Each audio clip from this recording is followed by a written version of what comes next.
সুপ্রিয় শিক্ষার্থীরা, তোমরা সবাই কেমন আছো? আশা করি, দোয়া করি আল্লাহর রহমতে তোমরা ভালো আছো।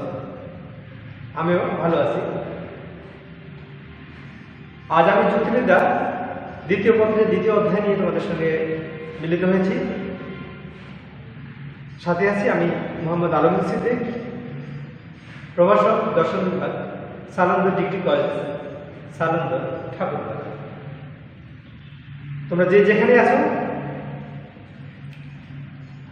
উচ্চ মাধ্যমিক একাদশ এবং দ্বাদশ শ্রেণীর সকল শিক্ষার্থীকে আমি আমার ক্লাসে স্বাগত জানাই।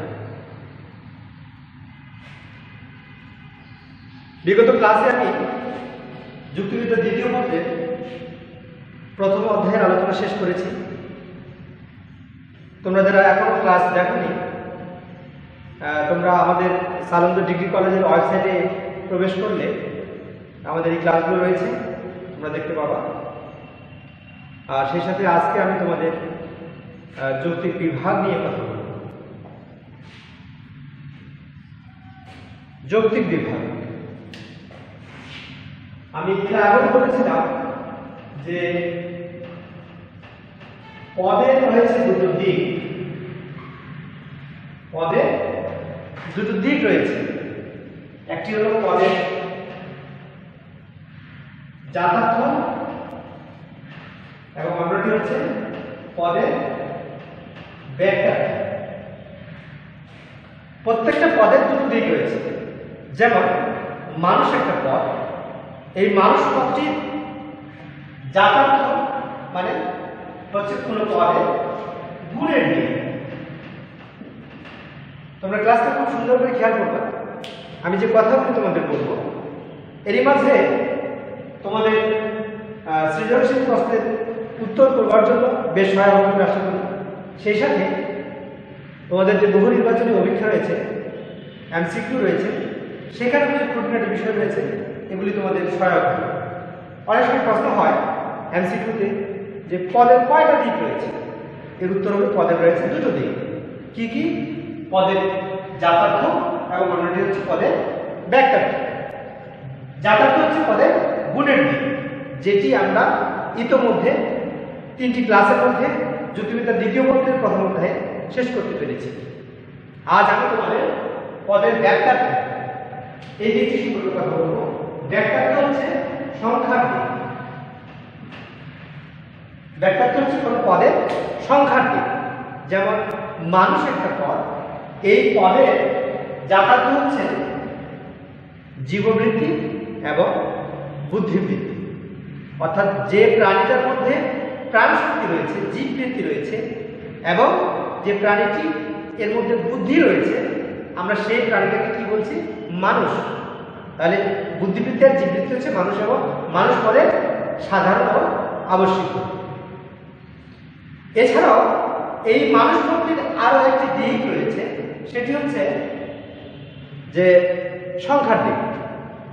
মানুষ যখন কথাটা বলছি, তখন এর দ্বারা তোমরা কি বুঝতে পারছো? যখন বলবো মানুষ, তখন তোমরা কি বুঝতে পারছো? যে মানুষ মানে এমন একটা প্রাণী যার দুটো হাত রয়েছে, দুটো পা রয়েছে, দুটো চোখ রয়েছে, একটি মাথা রয়েছে। এইরকম একটা প্রাণীকে তোমরা কিন্তু মনে মনে চিন্তা করছো। আমি যখন বলবো যে ডাস্টার, তখন কি মনে করবা? মনে করবা যে ডাস্টার মানে এইরকম একটা বস্তু। যখন বলবো কলম, তখন কলমকে বুঝবা। যখন বলবো বই, তখন বইটাকে বুঝবা। যখন বলবো এটা একটা কি, এটা একটা বোর্ড, এটা একটা হোয়াইট বোর্ড, এর পিছনে রয়েছে একটি ব্ল্যাক বোর্ড। তো যখন এইরকম করে কথাগুলি বলবো, তখন প্রত্যেকটা কিন্তু আলাদা আলাদা গুণ সমৃদ্ধ। হোয়াইট বোর্ডের কিছু বিশেষত্ব রয়েছে, কিছু গুণ রয়েছে, যার কারণে হোয়াইট বোর্ড বলছি। কিন্তু আমি যদি এইটাকে তোমাদেরকে বলি যে হোয়াইট বোর্ড, তখন হোয়াইট বোর্ড বলতে কি বুঝলাম? এইরকম একটা বস্তুকে বুঝলাম। যখন বলবো ডাস্টার, তখন বলবো যে এইরকম একটা বস্তু। তাহলে ডাস্টার বলতে পৃথিবীর যত ডাস্টার রয়েছে সবগুলিকে বুঝবা কি, তাই না? অবশ্যই। যখন বলবো মানুষ, তখন কি শুধু তুমি আর আমি না, মানুষ বলতে সকল মানুষ। যে মানুষগুলো পৃথিবীতে এক সময় ছিল, এখন নেই, অর্থাৎ অতীতকালে যে মানুষগুলি ছিল তাদেরকেও বুঝবো, যারা এখন আমরা রয়েছি তাদেরকে বুঝবো। আবার যে মানুষটি এখন পৃথিবীতে আসেনি, ভবিষ্যতে আসবে, তাদেরকেও বুঝবো। তাহলে মানুষ কথাটা যখন বলছি, তাহলে 3 কালের একটা প্রাণী, অতীত, বর্তমান এবং ভবিষ্যৎ, এই 3 কালের মানুষকেই বুঝতে পারছি কি, তাই না? অবশ্যই। তাহলে পদের কটা দিক যদি প্রশ্ন করেন তাহলে কি বলবো? দুটো দিক। একটা হচ্ছে পদের জাতার্থ এবং অন্যটি হচ্ছে পদের ব্যাখ্যার্থ। জাতার্থ হচ্ছে কোনো পদের গুণের দিক, ব্যাখ্যার্থ হচ্ছে সংখ্যার দিক। কি মনে থাকবে? আচ্ছা, তো ব্যাখ্যার্থ হচ্ছে কোনো পদের সংখ্যার দিক। আজ আমাদের ক্লাসটা হচ্ছে যৌক্তিক বিভাগ নিয়ে। কি নিয়ে? যৌক্তিক বিভাগ নিয়ে। যৌক্তিক শব্দের অর্থ আমি এর আগে বলেছিলাম। যৌক্তিক কি? যুক্তি সম্বন্ধ, যুক্তি। আর বিভাগ কি? বিভাগ কথার মানে কি? ভাগ করা, পার্ট করা, আলাদা করা, বিচ্ছিন্ন করা, শ্রেণী বিভাগ করা। কি, তাই না? বিভাগ, আলাদা করা। তাহলে যেমন এটি কি? এটিকে আমরা কি বলছি? বই। এটিকে আমরা বলছি বই। এই বইটাকে কেন বই বলছি? এর মধ্যে পাতা রয়েছে, লেখা রয়েছে, একটা সুন্দর মলাট রয়েছে, যার জন্য আমরা এটাকে বই বলছি। এটা কি? একটা কলম। কলম কি? কলমে কি রয়েছে? একটি হেড রয়েছে, কলমের একটা নিব রয়েছে, কলমের ভিতরে কালি রয়েছে, যার কারণে আমরা কলমটা দিয়ে আমরা লিখতে পারি। লেখার কাজটা আমরা এই বস্তুটিতে করতে পারি বলে এটাকে কি বলি? কলম। তো যৌক্তিক বিভাগ অর্থাৎ ভাগ করা, আলাদা করা, এটারও কিছু নিয়ম রয়েছে। যৌক্তিক বিভাগ কাকে বলে? আচ্ছা, তার আগে বলবো যে ভাগ করতে হলে সেই বস্তুটিকে কি বড় হতে হবে না ছোট হতে হবে? অবশ্যই বড় হবে। তাহলে আমরা ভাগ করতে গেলে বড় কিছুকে ভাগ করব, ছোটকে নয়। বড় মানে উচ্চতর শ্রেণী, বড়, বিশাল। তাহলে যৌক্তিক বিভাগ বলতে আমরা কি বুঝবো? যে এর সংজ্ঞা হচ্ছে কোনো একটি নীতি বা সূত্রের উপর ভিত্তি করে একটি উচ্চতর শ্রেণীকে, একটা বড় শ্রেণীকে তার অন্তর্গত নিম্নতর শ্রেণীতে ভাগ করার প্রক্রিয়াকে যৌক্তিক বিভাগ বলে। আমি আবার বলছি, কোনো একটি নীতি বা সূত্রের উপর ভিত্তি করে একটি উচ্চতর শ্রেণী বা বড় শ্রেণীকে তার অন্তর্গত ছোট শ্রেণীতে, নিম্নতর শ্রেণীতে ভাগ করার যে প্রক্রিয়া, তাকে যৌক্তিক বিভাগ বলে। যেমন আমি যদি বলি প্রাণী, প্রাণী একটা বড় হবে, অবশ্যই বড়। এর থেকে আমি একটা ছোট শ্রেণী ভাগ করতে প্রাণী থেকে কি করতে পারি? মানুষ, পারি না? আরো অনেক প্রাণী রয়েছে, তার থেকে আমি আলাদা করতে পারি মানুষ।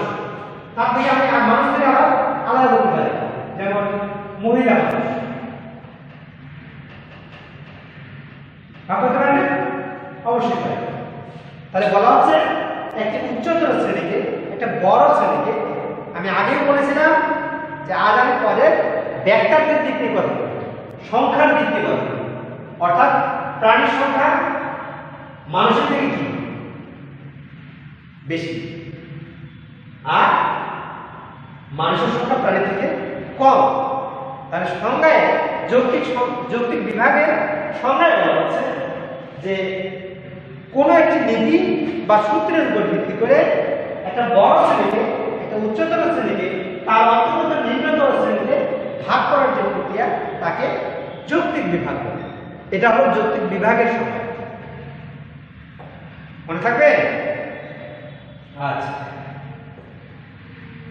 এবার আমরা যৌক্তিক বিভাগের কতগুলো নিয়ম রয়েছে, আমরা সেই নিয়মগুলো এবং নিয়ম লঙ্ঘন জড়িত নিয়ম যদি আমরা না মানি, তাহলে যে দোষ বা ভ্রান্তির সৃষ্টি হয়, আজ সেগুলি সম্পর্কে তোমাদের সম্যক ধারণা দেওয়ার চেষ্টা করব। যৌক্তিক বিভাগের প্রথম নিয়ম হলো মনে রাখো যৌক্তিক বিভাগের প্রথম নিয়ম হলো যে যে পদটাকে ভাগ করব সেটা যেন জাতিবাচক পদ হয়, সেটা যেন জাতিবাচক পদ হয়। কোন বিশেষ ব্যক্তি বা বস্তুকে ভাগ করা যাবে না, কোন বিশেষ ব্যক্তি বা বস্তুকে ভাগ করা যাবে না। তাহলে যৌক্তিক বিভাগের প্রথম নিয়ম কি, যে পদটিকে ভাগ করব সেই পদটি অবশ্যই জাতিবাচক পদ হবে, কোন বিশেষ ব্যক্তি বা বস্তুকে ভাগ করা যাবে না। জাতিবাচক পদ বলতে কি বুঝি? যেমন মানুষ একটি জাতিবাচক পদ, মানুষ একটি জাতিবাচক পদ। আচ্ছা, কোন পদ জাতিবাচক কিনা সেটা কিভাবে বুঝবো? সেটা বোঝার উপায় হলো যে তার কতগুলো উপজাতি রয়েছে। যেমন যদি মানুষটাকে জাতিবাচক পদ বলি তাহলে এর কি কি উপজাতি রয়েছে? যেমন আমরা যদি ধর্মের ভিত্তিতে ভাগ করি, যদি ধর্মের ভিত্তিতে মানুষকে ভাগ করি তাহলে হিন্দু, মুসলিম, খ্রিস্টান, বৌদ্ধ, তাই না? তাহলে আমরা এভাবে ভাগ করতে পারি, তাহলে অবশ্যই তার উপজাতি রয়েছে। আবার যদি লিঙ্গের ভিত্তিতে ভাগ করি, যে মহিলা মানুষ, পুরুষ মানুষ, আবার উচ্চতার দিক থেকে যদি ভাগ করতে চাই মানুষকে তাহলেও পারবো, যে খাটো মানুষ, উঁচু মানুষ, পারি না? এবং আবার যদি আমি বর্ণের ভিত্তিতে ভাগ করতে চাই সেটিই পারবো, যে কালো মানুষ, ফর্সা মানুষ, এভাবে ভাগ করতে পারবো। তাহলে মূল কথা হচ্ছে যে পদটাকে ভাগ করব সেই পদটি যেন অবশ্যই জাতিবাচক পদ, আর কোন পদ জাতিবাচক কিনা সেটা বোঝার উপায় হলো তার উপজাতি অবশ্যই থাকবে। কিন্তু আমরা যদি কোনো বিশেষ ব্যক্তিকে ভাগ করতে চাই তাহলে কি পারবো? বিশেষ ব্যক্তির কি কোনো উপজাতি রয়েছে? যেমন আমি যদি উদাহরণস্বরূপ বলি যে আমাদের কলেজের অধ্যক্ষ মহোদয়, এনার নাম যেই হোক, আমি যদি বলি উনি, তাহলে এই ব্যক্তি সম্পর্কে যদি বলি তাহলে তার কি কোনো উপজাতি রয়েছে? অবশ্যই না। তাহলে আমরা যে পদটাকে ভাগ করব সেটা যেন অবশ্যই জাতিবাচক পদ। যদি জাতিবাচক পদ না হয় তাহলে সেটাকে ভাগ করা যাবে না। এরপরে যদি ভাগ করতে যায় তাহলে অনুপপত্তি বা যুক্তিবিদ্যার ভাষায় এক ধরনের দোষের সৃষ্টি হয়। সেই দোষগুলো কি কি? অঙ্গগত বিভাগ আর গুণগত বিভাগ অনুপপত্তি। যেমন আমি উদ্ভিদ জগৎকে যদি ভাগ করতে চাই তাহলে বিভিন্ন ভাগে ভাগ করতে পারবো। পুষ্পের উপস্থিতি, পুষ্পের অনুপস্থিতির ভিত্তিতে আমি উদ্ভিদকে দুই ভাগে ভাগ করতে পারবো। কি পারবো না? যে কিছু গাছ রয়েছে যেগুলোর ফুল রয়েছে, আবার কিছু গাছ রয়েছে যেগুলোর ফুল নেই, কি পারি না?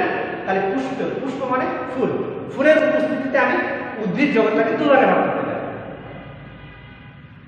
এভাবে পারি। কিন্তু আমি যদি একটা বিশেষ গাছকে নিয়ে যদি তার শাখা, কাণ্ড, পাতা, ফুল, ফল ইত্যাদি দিক নিয়ে ভাগ করতে চাই তাহলে কি পারবো? অবশ্যই না। তাহলে যখন কোনো জাতিবাচক পদকে ভাগ করতে যাব তাহলে অবশ্যই একটা মূল সূত্র থাকবে, একটা নীতি থাকবে। এই নীতির ভিত্তিতে আমি আমার পুরো বিষয়টাকে ভাগ করতে পারবো। সেটা যেই হোক, মানুষ হতে পারে, অন্য প্রাণী হতে পারে, উদ্ভিদ জগৎ হতে পারে, সেটা অবশ্যই বৃহত্তর শ্রেণী হতে পারে। তা না করে যদি আমি বিশেষ কোনো ব্যক্তি বা বিশেষ কোনো বস্তুকে ভাগ করতে চাই তাহলে এক ধরনের অনুপপত্তির সৃষ্টি হয়। সেই অনুপপত্তিগুলো হচ্ছে অঙ্গগত বিভাগ অনুপপত্তি আর গুণগত বিভাগ অনুপপত্তি।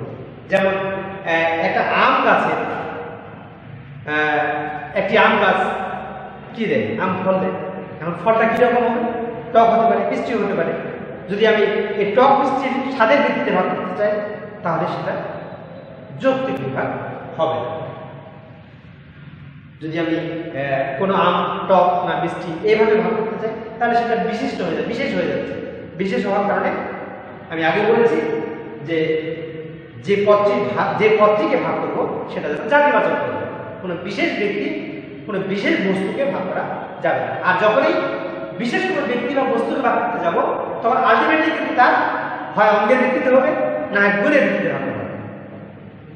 যেমন গাছপালাকে যদি বলি তাহলে তার কাণ্ড শাখা ইত্যাদির ভিত্তিতে ভাগ করতে পারি, তা অথবা তার স্বাদের ভিত্তিতে ভাগ করতে পারি, কিন্তু সেটি যুক্তি সম্বন্ধ নয়, সেটি যৌক্তিক বিভাগ হবে না। যৌক্তিক বিভাগের দ্বিতীয় নিয়ম বলা হচ্ছে যে আমি যখন কোনো জাতিবাচক পদকে ভাগ করব তখন যেন একটি মাত্র মূলসূত্র গ্রহণ করা হয়।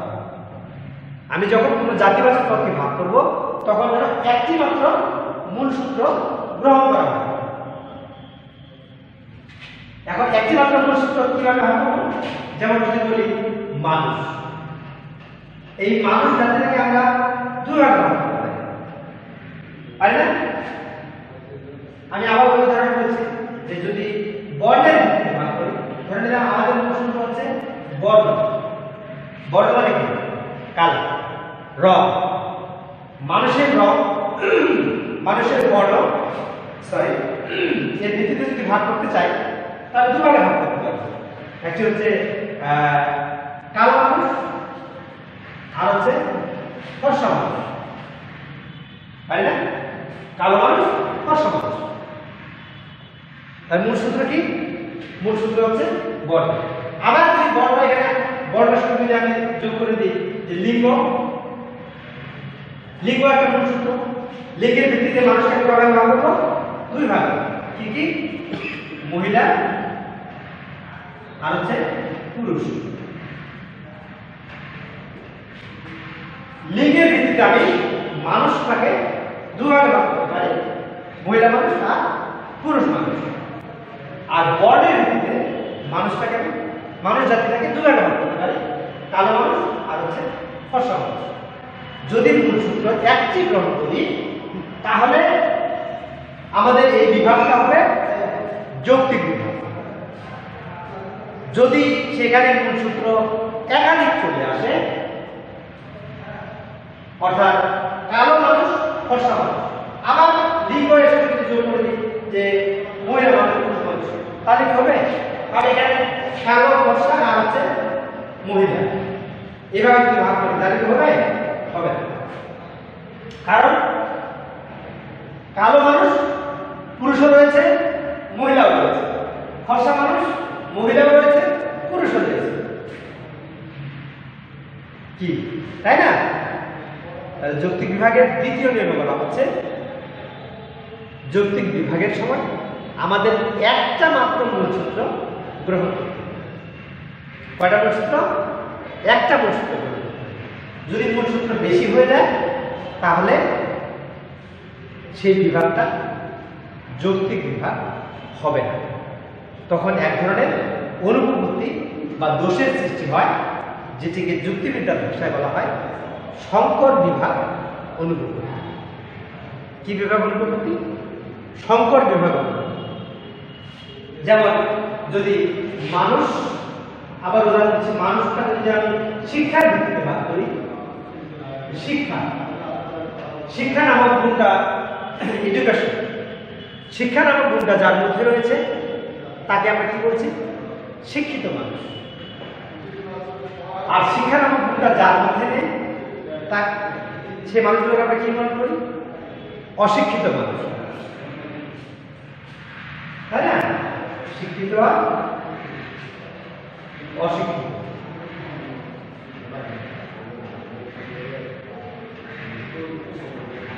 তাহলে মানুষ জাতিবাচক পদটাকে আমি যখন যৌক্তিক বিভাগ করব তখন যদি একটা মূলসূত্র গ্রহণ করি শিক্ষা, তাহলে আমার বিভাগটা যৌক্তিক।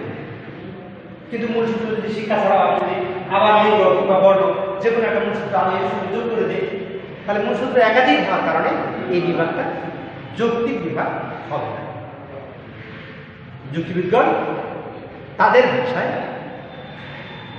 এখানে যে বিভাগ করা, যে বিভাজন করা হয়েছে সেটা যৌক্তিক বিভাগ না, এবং এটা করার কারণে এক ধরনের দোষ বা ভ্রান্তির সৃষ্টি হয়, যেটিকে বলা হচ্ছে সংকর বিভাগ অনুভূতি। এরপরে তৃতীয় নিয়ম, যৌক্তিক বিভাগের তৃতীয় নিয়ম বলা হচ্ছে বিভক্ত উপজাতিগুলোর ব্যাখ্যা।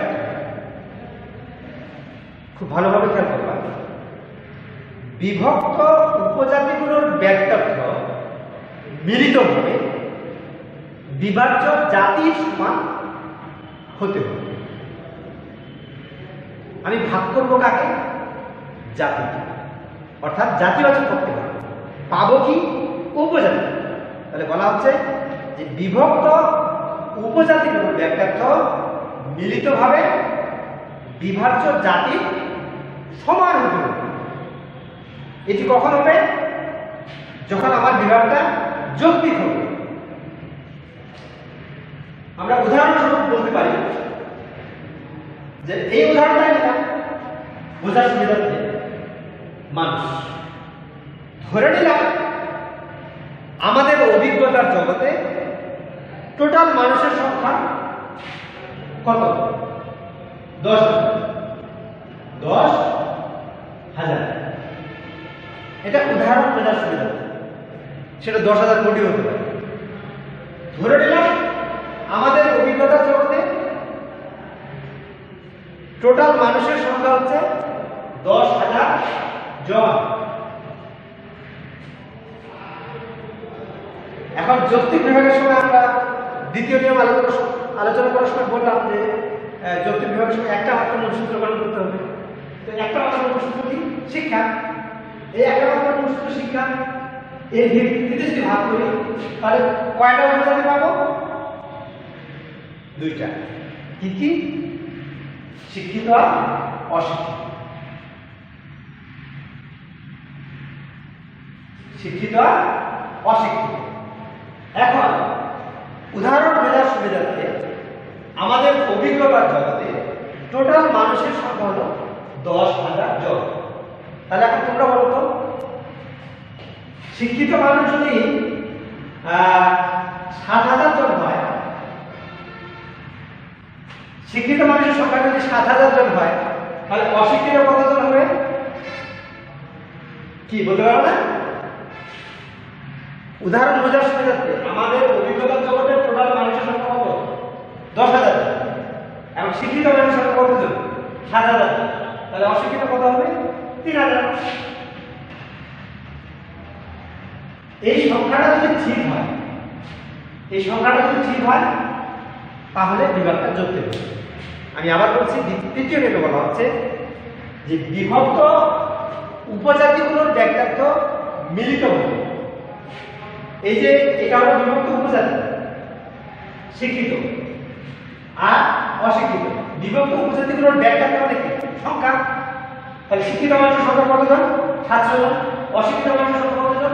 7,000 জন। এখানে শিক্ষিত আর অশিক্ষিত হচ্ছে 3,000। তাহলে 7 × 3 = 10। কি হলো না? যদি মূলসূত্র বেশি থাকে তাহলে কি হবে? অবশ্যই না। প্রিয় শিক্ষার্থীরা, আলোচনা শেষ পর্যায়ে চলে এসেছি। আমি আবার একটু সামারাইজ করবো। সেটা হলো আমরা আলোচনা করলাম তার সংক্ষেপে এক মিনিট।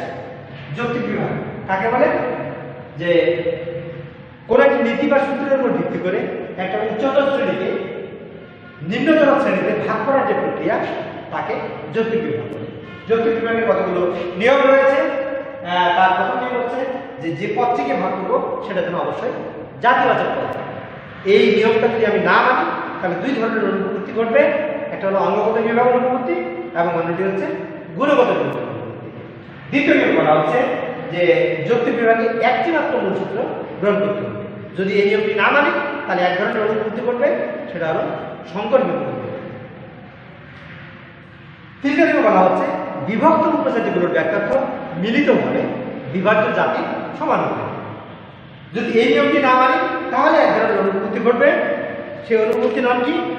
সেটা হলো অব্যাপক বিভাগ অনুপত্তি এবং অতি ব্যাপক বিভাগ অনুপত্তি।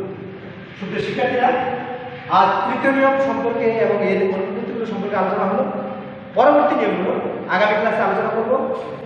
সেই পর্যন্ত তোমরা সবাই ভালো থাকো, সুস্থ থাকো। সবাইকে ধন্যবাদ। আসসালামু আলাইকুম।